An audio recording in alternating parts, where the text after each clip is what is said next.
আসসালামু আলাইকুম রহমতুল্লাহ। আল্লাহ আছে সবাই।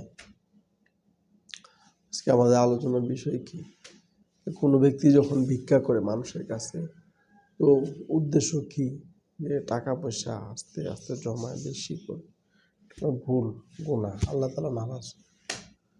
আমার সমস্যা আছে, আমার কাজ করতে আমি পারি না, ভিক্ষা ঠিক আছে, অনুমতি আছে, কিন্তু আমি যদি জমাই জমাই জমা অনেক বেশি করি, আমার উদ্দেশ্য হচ্ছে যে মানুষের কাছে ভিক্ষা চায় পরবর্তীতে বাড়ি বানাবো, গাড়ি বানাবো, ঠিক আছে, তো অনেক সম্পত্তি হবে, তাহলে এটা আমাদের গুনাহ।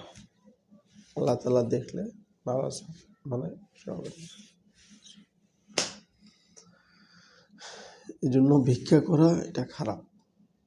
হুজুর সাল্লাল্লাহু আলাইহি সাল্লাম ফরমান, যে ব্যক্তি ভিক্ষা করতেছে জাহান্নামের আগুন সে